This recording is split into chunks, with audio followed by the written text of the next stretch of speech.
নমস্কার, ভক্তি চ্যানেলে আপনাদেরকে স্বাগত।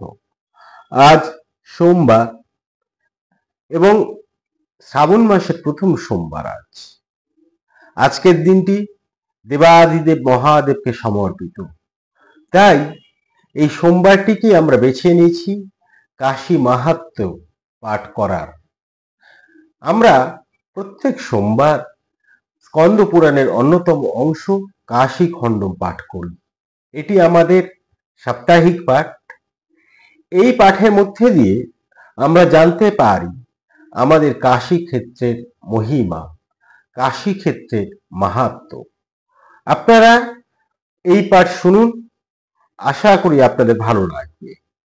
আমাদের এই যে পাঠ, এখানে আমরা জানতে পারি, দেখতে পারি যে অনেক ছোট ছোট আখ্যান এইখানে বর্ণিত হয়েছে, যা আসলে আমাদের এই সনাতন হিন্দু ধর্মের মাহাত্ম্য মহিমা প্রকাশিত করে। আজকে আমরা পাঠ করব আমাদের 18তম পর্ব। এটি একটি অনুদিত গ্রন্থ পাঠ করছি, স্কন্দ পুরাণের মূল স্কন্দ পুরাণ, সেটি সংস্কৃত ভাষায় আপনারা জানেন। চিত্তরঞ্জন ঘোষাল কর্তৃক অনুদিত অংশটি আমরা পাঠ করি। আমরা এর আগে দেখছিলাম যে শিব শর্মা তিনি মারা যাওয়ার পর বিষ্ণুর দুই পার্শ্বচর সুশীল এবং পুণ্যশীল তাকে বৈকুণ্ঠে নিয়ে যাচ্ছে, এবং বৈকুণ্ঠে যাবার পথে বিভিন্ন লোক পড়ছে, নক্ষত্র লোক, বৃহস্পতি লোক, বুধ লোক, অমরাবতী লোক, গন্ধর্ব লোক, এরকম বিভিন্ন লোক পড়ছে। যম লোকও পড়েছিল, আমরা দেখেছি। তার বর্ণনা দিচ্ছেন এই বিষ্ণুর দুই সহচর বা গণত্বয়। তারা বর্ণনা করছেন এবং শিব শর্মা শুনছেন, জানতে পারছেন। আসলে আমরা জানতে পারছি আমাদের সেই বিভিন্ন লোকের কথা, এবং তার মধ্যে দিয়ে কাশীর যে বিভিন্ন শিবলিঙ্গ রয়েছে তারও মাহাত্ম্য কথা। আপনারা শুনুন। আজকে আমরা শুনব ধ্রুব লোকের কথা। এবং আজকের পর্বে যারা নতুন, আমরা অনুরোধ করব অবশ্যই আপনারা আমাদের চ্যানেলটি সাবস্ক্রাইব করে ফেলুন। তার কারণ আমরা প্রত্যেক দিন আমাদের এই মহান সনাতন হিন্দু ধর্মের কোনো না কোনো বিষয় নিয়ে কথা বলি, আলোচনা করি।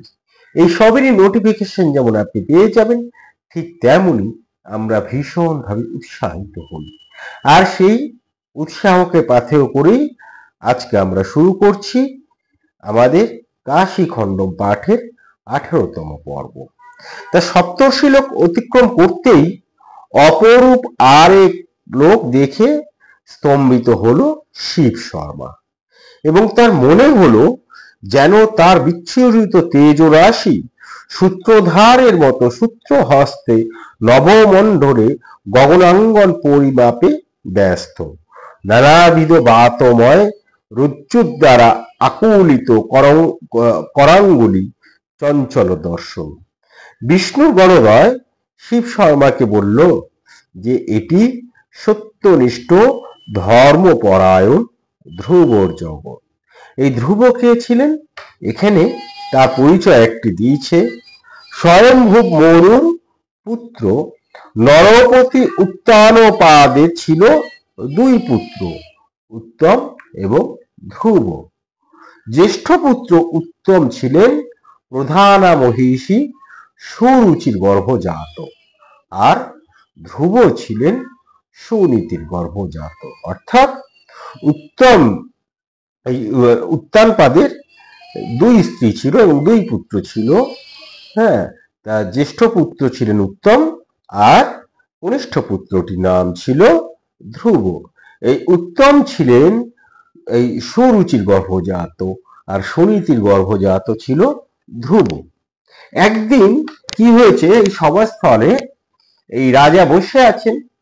সুনীতি কি করেছেন, তার বালক পুত্র ধ্রুবকে সাজিয়ে গুছিয়ে সেইখানে পাঠিয়েছেন রাজসেবায়। এবার সভাস্থলে এসে উত্তমকে পিতৃ অঙ্কে সুখাসীন দেখে ধ্রুবর মনেও এরকম একটা বাসনা প্রবল হয়ে উঠল। সেও ভাবলো যে আমিও এরকম পিতার কোলে বসবো। সেও তখন সিংহাসনের মধ্যে বসে আছেন যে পিতা, তার কাছে যেতে উদ্যত হলেন। কিন্তু যখনই সেখানে যেতে এগোতে গেলেন, তখনই বিমাতা সৌরুচি তাকে তিরস্কার করলো এবং তিরস্কার করে বলল, যে পুণ্য বলে এই সিংহাসনে আরোহণ করা যায় সে পুণ্য তোমার নেই। কথাটা এইটি হচ্ছে একটি খুব যে কথাটি বলেছে এই কথাটি পরে এই ধ্রুবর জীবন বদলে দেবে। ধ্রুবকে কি বললো আবার শুনুন। বলছেন, যে পুণ্য বলে এই সিংহাসনে আরোহণ করা যায় সে পুণ্য তোমার নেই। বালক, ভুলে যেও না যে তুমি অভাগিনী সুনীতির গর্ভজাত। এখন তার সৎ মা তাকে এরকম একটা মন্তব্য করলো এবং মন্তব্যটা কঠোর কঠোর মন্তব্য। তখন ধ্রুব নিরস্ত হয়ে কোনো রকমে চোখের জল লুকিয়ে পিতাকে প্রণাম সেরে ফিরে এলো তার মা সুনীতির কাছে। এবং এটাও তিনি দেখলেন যে যখন বিমাতা অর্থাৎ সুরুচি এইরকম কথা তাকে বলল, তখনও কিন্তু রাজা উত্তানপাত তার প্রতিবাদ করেনি। এখন মর্মাহত পুত্রের এইরকম চোখের জল দেখে সুনীতির হৃদয় ব্যাকুল হয়ে উঠল। মাতৃ হৃদয় তো ব্যাকুল তো হবেই। সে কি করলেন তখন? সযত্নে পুত্রের মুখটা মুছিয়ে দিলেন এবং তার কারণটা জানতে চাইলেন। মা তো সন্তান কাজে দুঃখ পেয়েছে, মা তাকে শান্ত করার চেষ্টা করছেন। তা তখন ধ্রুব তার কাছে সে যেভাবে তিরস্কৃত হয়েছিল সুরুচির কাছে, সেই ঘটনা তখন তাকে জানালো এবং এইটা জানার পর জানতে চাইল যে কোন সুকৃতি বলে উত্তম পিতার প্রিয় সে নয়, উত্তম রাজ সিংহাসনের উপযুক্ত সে নয়, আর কেনই বা রাজমহিষী হয়েও তার জননী এরকম অবজ্ঞা। তা স্বপত্নী বিদ্বেষিণা সুবুদ্ধি পরায়ণা ছিলেন এই সুনীতি। তা সুনীতি বালক পুত্র ধ্রুব এই সব প্রশ্ন শুনে ক্ষণকাল চিন্তা করলেন এবং বললেন, আসলে এই সবই হচ্ছে জন্মান্তরের ফল। জন্মান্তরে সুরুচি যে সাধনা করেছিল, এ জন্মে স্বপুত্র সেই ফল তো ভোগ করতেই হবে বাবা। আসলে এইটি দেখুন কত বড় বাপের হৃদয়, তিনি কিন্তু একবারও সুনীতিকে এই সুরুচিকে দোষ দিলেন না। তারা মা কি করলেন, নিজেকেই নিজে দোষী সাব্যস্ত করছেন। আজ তার এই অবস্থা নিশ্চয়ই আগের জন্মে এমন কোনো ফল ছিল যার জন্য তাকে দুঃখ পেতে হচ্ছে, আর সুরুচি নিশ্চয়ই বড় ভালো কাজ করেছিল, তপস্যা করেছিল, তাই সে সুখ ভোগ করছে। আর এইরকম মাতা, এরকম উদার মাতা ছিল বলেই হয়তো ধ্রুব ধ্রুব হয়ে উঠেছিল। কেন ধ্রুব হয়ে উঠেছিল? ধ্রুবর বৈশিষ্ট্য কি? কেন ধ্রুবকে সবাই এত মান্য করে? আমরা যদি পুরোটা আজকে শুনি বা পড়ি, তাহলে অবশ্যই এর উত্তর পেয়ে যাব। আপনার পুরোটা শুনুন, দেখবেন ভালো লাগবে। তো যে কথা বলছিলাম, তা সেই সুনীতি বললেন যে এ সবই হচ্ছে জন্মান্তরের ফল। জন্মান্তরে সুরুচি যে সাধনা করেছিল, এই জন্মে স্বপুত্র সেই ফল তো ভোগ করবেই বাবা। হয়তো আমাদের তপস্যা তার তুলনায় অল্প ছিল, তাই রাজ সান্নিধ্যে এসেও আমাদের রাজ সম্পদ ভোগের অধিকারী হতে পারেনি। নিজের কর্মই যাবতীয় মান অপমানের কারণ। আবারও শুনুন, এই যে বলি না কাশী খণ্ডম আপনারা শুনবেন, তার কারণ এর মধ্যে দিয়ে আমরা আমাদের ধর্মের অনেক নীতি কথা, তত্ত্ব কথা, আখ্যান জানতে পারি। এই কাশী খণ্ডম বলছে সুনীতির মুখ দিয়ে যে নিজের কর্মই যাবতীয় মান অপমানের কারণ। বিধাতার সাধ্য নেই এর ফলভোগ থেকে রেহাই পান। মানে স্বয়ং বিধাতাও এই কর্মের ফল ভোগ করেন। তখন বালক ধ্রুব স্থির চিত্তে জননীর এই যে কথা তিনি শুনলেন এবং বলিষ্ঠ আত্মপ্রত্যয় নিয়ে বললেন, আমি যদি মনুবংশের নৃপতি উত্তানপাদের ঔরসে আপনার গর্ভে জন্মগ্রহণ করে থাকি আর তপস্যাই যদি যাবতীয় সম্পদের কারণ হয়, তাহলে তপস্যা করেও লোকে যে পদ লাভ করতে পারে না, আমি নিশ্চয়ই সেই পদ লাভ করব। কি সুকঠিন এবং স্পষ্ট একটি প্রতিজ্ঞা যে যে মানে তপস্যা করে সে এমন একটি পদ লাভ করবে যা মানুষ সহজে লাভ করতে পারে না। তপস্যা করেও যে পদ লাভ করতে পারে না, কিন্তু ধ্রুব এমন তপস্যা করবে যে সেই পদ লাভ করবে। এবং 9 বৎসর তখন তার বয়স। সেই 9 বৎসরের বালক ধ্রুব এই প্রতিজ্ঞা করে মাতৃ আশীর্বাদ নিয়ে গৃহ থেকে নিষ্ক্রান্ত হয়ে বন মধ্যে প্রবেশ করলেন। এবার সেই বন একজন 9 বছরের বালক, তার কাছে সেই অজ্ঞাত কানন পথ, সে বনের পথ, এবং চিন্তা নিবিষ্ট হলো ধ্রুব। তার চক্ষু যখন খুলল তখন দেখলেন, যখন সে চিন্তা নিবিষ্ট কি করা যেতে পারে, তখন তিনি চোখ খুলেই দেখলেন তার কাছে 7 জন ঋষি, তিলক শোভিত কপাল, অঙ্গুলিতে কুশের অঙ্গুরি, যজ্ঞসূত্রে অলঙ্কৃত হয়ে বসে আছেন। তারা কৃষ্ণাজিনের উপর এবং বিপদ তারা ত্রাতা রূপে যেন অকস্মাৎ তারা আবির্ভূত হয়েছে। এরা হলেন আমাদের সপ্তর্ষি। এই সপ্তর্ষির কথা এর আগের দিনের আলোচনায় আমরা উল্লেখ করেছি। আমরা এখনো পর্যন্ত যতটা পাঠ করেছি, প্রত্যেকটা পর্ব আমাদের এই কাশী খণ্ডম নামে যে প্লে লিস্ট রয়েছে তাতে সংযুক্ত করা আছে। আপনারা সেখানে গিয়ে বিগত যারা এখনো শোনেননি তারা সেখানে গিয়ে অবশ্যই শুনে নেবেন, দেখবেন ভালো লাগবে। তা সপ্তর্ষির কথা এর আগের দিন আমরা কথা বলছিলাম, অরুন্ধতী দেবী অরুন্ধতী বা সতী অরুন্ধতীর কথা এর আগের দিন আমরা বলেছিলাম। সেইটি আমাদের ভালো লাগছে, সেটি প্রশংসিত হয়েছে খুবই সেই পর্বটা। আপনারা যারা এখনো শোনেননি অবশ্যই গিয়ে শুনে নেবেন। তা সেই তারা সপ্তর্ষি সেখানে আবির্ভূত হয়েছেন। ধ্রুব তাদের যথাযোগ্য অর্চনা করে এবং আত্মপরিচয় এবং গৃহত্যাগের কারণ জানালেন। কারণ জানিয়ে কি বললেন? অনন্য নির্পীত ভুক্তং যা ইয়দ্দেনেভ সমুচ্ছিতম ইন্দ্রাদি দূরবাপং ইয়াত কথং লভ্যং দুরাসাদম।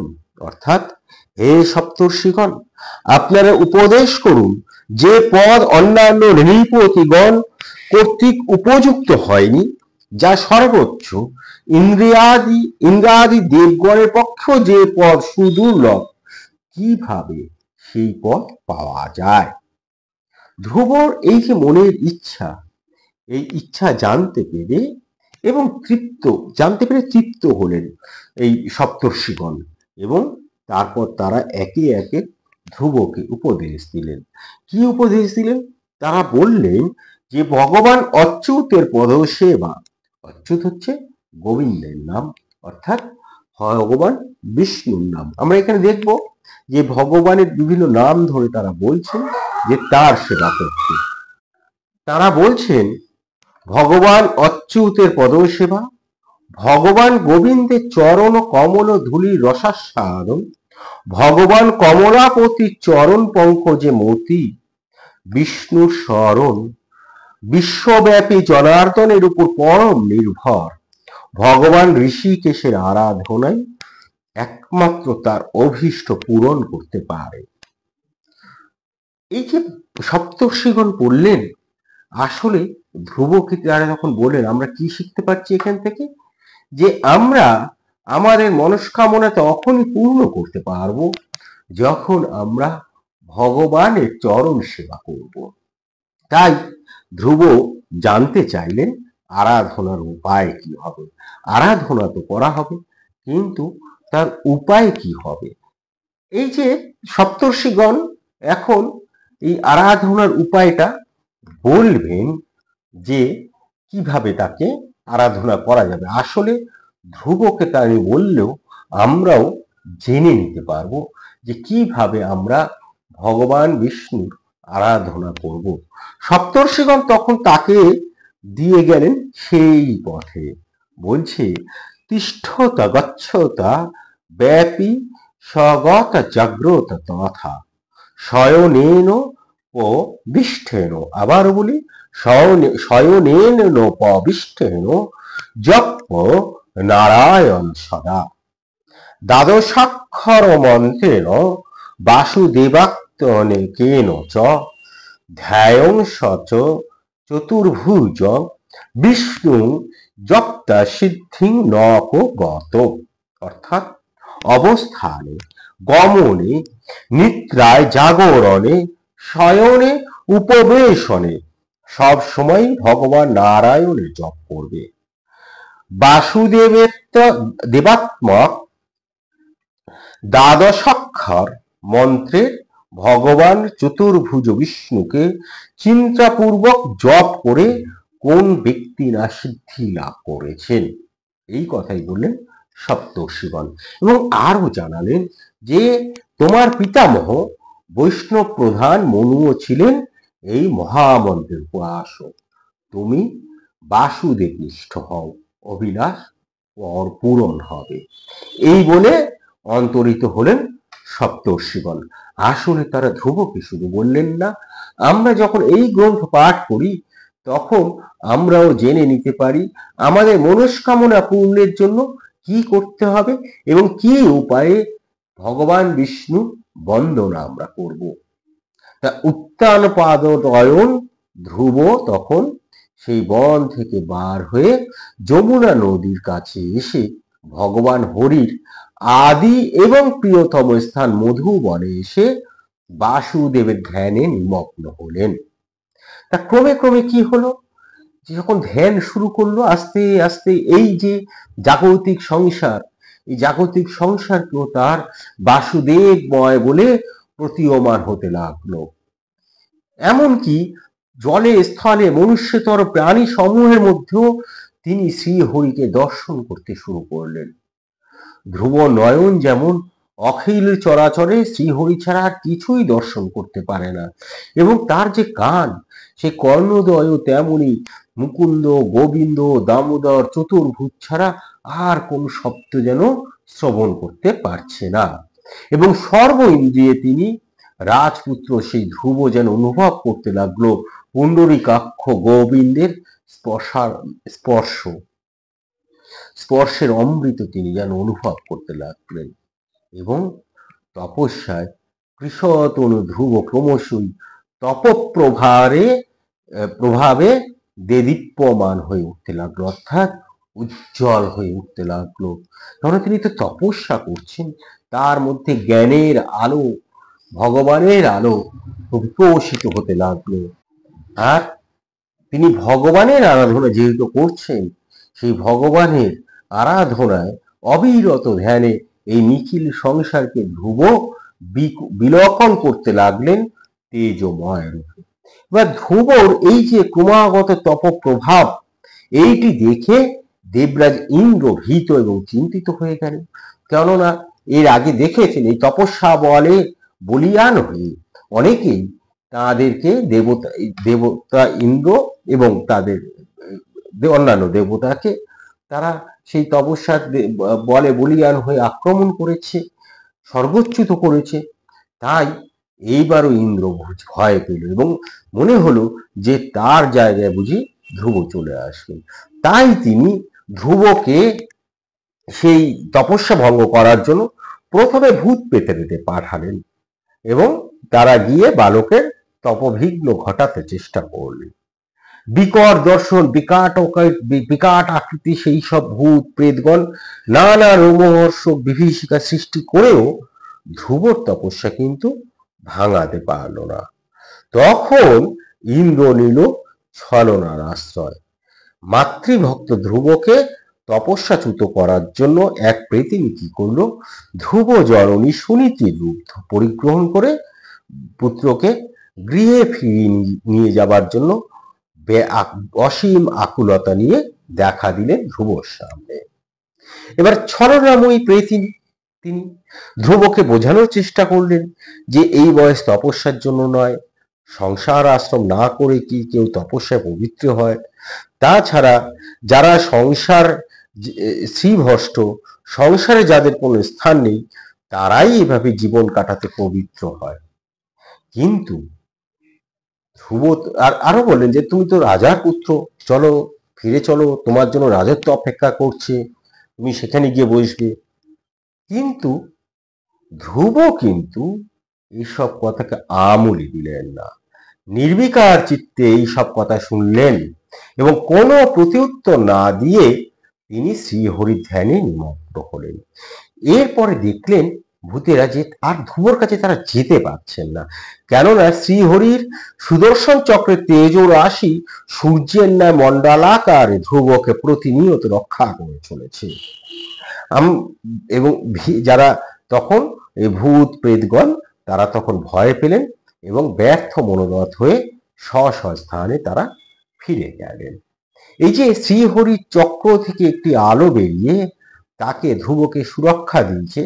আমরা গত শনিবার একটি পর্ব করেছি এই সুদর্শন চক্র নিয়ে, সেখানে আমরা এই কথাটাই বলছিলাম, যারা ভক্ত সুদর্শন চক্র অবশ্যই তাদেরকে রক্ষা করে। আপনারা সেই পর্বটি শুনতে পারেন, গত শনিবার আমরা সেইটি পড়েছি, সেইটি আপনারা শুনলে আপনাদের ভালো লাগবে এবং সুদর্শন চক্র সম্পর্কে নতুন কিছু তথ্য পাবেন। যাই হোক, আমরা ফিরে আসি আমাদের পাঠে। তা দেবরাজ ইন্দ্রের কি হলো, প্রচেষ্টা ব্যর্থ হলো। তখন দেবগণকে সঙ্গে নিয়ে দেবরাজ ব্রহ্মার কাছে গেলেন এবং জানতে চাইলেন যে ধ্রুব কোন পদ পাওয়ার জন্য, কোন পদের অভিলাষে এইরকম তপস্যা করে যাচ্ছে।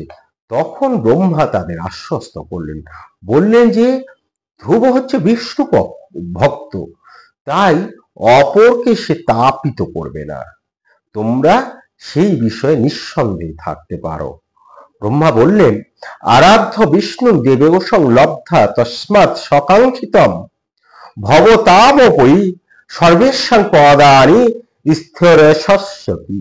অর্থাৎ দেবেশ্বর বিষ্ণুর আরাধনা করে সে তার আকাঙ্ক্ষিত পদই গ্রহণ করবে, তোমাদের কারো কোনো পদের বিঘ্ন ঘটাবে না। এদিকে এই যে ধ্রুব, বালক ধ্রুব যে তপস্যা করে যাচ্ছে, সেই তপস্যায় সন্তুষ্ট হয়ে ভগবান বিষ্ণু স্বয়ং একদিন কাকে দেখা দিলেন, তার সামনে প্রকটিত হলেন। আর তাকে দেখেই আবেগে অশ্রু নিয়ে তার চরণে ভুলণ্ঠিত হলো ধ্রুব, তার কথা হারিয়ে গিয়েছে। তার সুদর্শন চক্রধারী বিষ্ণু তার কঠিন কমল সেই করে তাকে তুলে ধরলেন এবং ধুলো ধূসরিত তার অঙ্গ স্পর্শ করে করলে বাক্য স্ফূর্ত হলো ধ্রুবর। তখন তিনি সেই ধ্রুব বিষ্ণু স্তুতি গান করলেন। সেই হিরণ্য গর্ভ হিরণ্য রেতা সর্বভূতাত্মার বন্দনা শেষে তার চরণে আত্মসমর্পণ করে ধ্রুব বললেন, সর্বেষাং হৃদয় বাস সাক্ষাৎ সাক্ষী তব মে বহি বহিরন্তর বিনা তান্তু ন হরং বেদিম সর্বগম। তুমি সর্বসাক্ষী রূপে সকলের হৃদয়ে অবস্থিত, অন্তরে বাহিরে হে দেব, আমি যে সর্বব্যাপী, তোমায় ছাড়া আর কাউকে জানি না। শরণাগত ধ্রুবের সেই স্তুতি বাক্যে প্রীত হয়ে ভগবান বিষ্ণু তখন ধ্রুবকে বললেন, তোমার মনোভিলাস আমি জানি। তিনি তো জানবেনই, তিনি তো ভগবান, তিনি আমাদের ধারণ করে আছেন। ফলে তিনি যেহেতু আমাদের ধারণ করে আছেন, তিনি তো আমাদের মনের কথা জানবেনই। ঠিক যেমন ভাবে ধ্রুবর কথাতে মনের ইচ্ছাটা ভগবান স্বয়ং জানতেন এবং জীবজগতের বললেন যে জীবজগতের উৎপত্তির কারণ হচ্ছে কি, অন্ন। অন্যের উৎপত্তির কারণ কি? বৃষ্টি। আর বৃষ্টির উৎপত্তির কারণ হচ্ছে সূর্য। আশীর্বাদ করলেন ধ্রুবকে, বললেন, ধ্রুব, তুমি সেই সূর্যের আধার হও, আর জ্যোতিশ্চক্রস্য সর্বস্ব গ্রহখাদে সমন্তত গগনে ভ্রমত নিত্যং তমাধার ভবিষ্যসি মেরিভূস্তত বৈ সর্বান বায়ুপাশৈন নির্ণাপ্ত আকল্পং তৎ পদং তিষ্ঠ ভ্রময়ন জ্যোতিষং গণান। অর্থাৎ গ্রহ নক্ষত্র আদি সহ জ্যোতিষচক্র আকাশে যা নিয়ত পরিভ্রমণরত, তুমি নিত্য তার আধার রূপে বিরাজ করবে। আর এই জ্যোতিষচক্রের বন্ধন স্তম্ভ রূপে অবস্থান করে বায়ু পাশে নিয়ন্ত্রিত ওই জ্যোতির্মণ্ডলকে প্রলয়কাল পর্যন্ত পরিভ্রমণ করাবে। তারপর তিনি আরো বললেন, কি বললেন? বলছেন, মহাদেবের প্রসাদে পূর্বে এই পদে আমি অধিষ্ঠিত ছিলাম, এখন আমার এই পদ তোমায় দিলাম। তুমি এই পদ থেকে এক কল্প পরিমিত কাল অর্থাৎ ব্রহ্মার এক অহরত্ব অর্থাৎ 864 কোটি বৎসর শাসন করবে। এই যে ব্রহ্মার কাল, এই ব্রহ্মার যেটাকে আমরা বলি কল্প, সেখান থেকে মন্বন্তর, ব্রহ্মদিন, এইসব বিষয় নিয়ে এবং কত আমাদের যে 4টি যুগ, এই সম্পূর্ণ এই বিষয় নিয়ে আমি একটি আলাদা পর্ব করেছিলাম, যুগচক্র, সেই পর্বের নাম সম্ভবত। আমাদের ডেসক্রিপশন যে লিঙ্ক বক্স, সেখানে তার লিঙ্ক দেওয়া রয়েছে, আপনারা শুনে নেবেন। তাহলে এই যে দেখবেন অনেক কিছুতে আপনাদের কাছে পরিষ্কার হয়ে যাবে। বিশেষ করে কল্প, এইটি যদি আপনারা শোনেন বা জানেন, কল্পের সময়টা হিসেবটা যদি আপনাদের কাছে ক্লিয়ার থাকে, পরিষ্কার থাকে, তাহলে দেখবেন আমাদের এই যে আখ্যানগুলো রয়েছে, এই আখ্যানগুলো বুঝতে অনেক সুবিধা হবে। তা আমরা আবার পাঠে ফিরে আসি। তা সে বলছেন, সাধারণ মানুষ তো দূরের কথা, মহাত্মা, মনু, ইন্দ্রাদি দেবগণেরও দুর্লভ এই পদ আমি তোমাকে দান করলাম। তারপরেই বলছেন একটা শঙ্কার কথা, বলছেন যে তবে এই পদে স্থায়িত্ব লাভ করতে হলে যা করণীয় সেই গুহ্য বিষয় তোমাকে বলি। কি বলছেন সেই গুহ্য বিষয়? বলছেন, আমি প্রত্যহ বৈকুণ্ঠ হতে জগৎ পূজ্য মহাদেবকে আরাধনা করার জন্য কাশীতে গমন করি, যেখানে স্বয়ং বিশ্বেশ্বর জীবগণের কর্মভেদ বুদ্ধিহীন মহামন্ত্র দান করে অন্তিমকালে প্রাণীগণকে কর্মবন্ধন হতে মুক্ত করেন। তারই প্রসাদে আমার এই ত্রিভুবন রক্ষার এই শক্তি, আমি আমার নেত্রোপম দিয়ে তাকে আরাধনা করার ফলেই প্রাপ্ত হয়েছি দ্বৈত মথনকারী এই সুদর্শন চক্র। আজ সুপবিত্র, খেয়াল রাখবেন, এটি যদি আপনারা মেনে চলতে পারেন, এই দিনটির কথা যে বলছেন ভগবান, স্বয়ং ভগবান যে দিনটির কথা বলছেন পুণ্য স্নানের জন্য, সেই দিনটি যদি আপনারা মেনে চলতে পারেন এবং মনে করে যদি আপনারা এই কাজটি করতে পারেন, অবশ্যই আমরা যারা মোক্ষর জন্য, নিজেকে শুদ্ধর জন্য, আধ্যাত্মিকতা পথের চর্চার জন্য নিজেকে নিয়োজিত রাখি, তাদের ক্ষেত্রে অবশ্যই এই দিনটি ফলদায়ক হবেন। ভগবান বলছেন যে আজ সুপবিত্র কার্তিকী যাত্রার দিন। এই দিন উত্তর বাহিনী গঙ্গায় স্নান করে বিশ্বেশ্বর দর্শন করলে তার পুনর্জন্ম হয় না। তাই আমি এখনই কাশীতে যাব, তুমিও চলো। এই বলে ধ্রুব সহ জনার্দন গরুর পৃষ্ঠে আরোহণ করে এলেন পঞ্চক্রোশী সীমান্তে। তারপর মণিকর্ণিকায় স্নান এবং বিশ্বেশ্বরকে দর্শন করে তিনি ধ্রুবকে বললেন, লোকে আমাকে অনন্ত বলে থাকে, কিন্তু আমি অবিমুক্ত ক্ষেত্র কাশীর গুণসমূহের অন্ত পাই না। তিনি বলছেন, এই স্থানে একটি শিবলিঙ্গের প্রতিষ্ঠা ও বৃত্তস্বার্থ না রেখে তার অর্চনা অশেষ ফলদায়ক হয়। বললেন, লিঙ্গ স্থাপয় সযত্নে তো ক্ষেত্র ত্রৈবামিক মুক্তকে ত্রৈলোক্য স্থাপনং পুণ্যং যথা ভবতি দেহক্ষম। অর্থাৎ তুমি এই অবিমুক্ত ক্ষেত্রে শিবলিঙ্গ স্থাপন করো, তাতে তোমার ত্রৈলোক্য স্থাপনের পুণ্য সঞ্চয় হবে।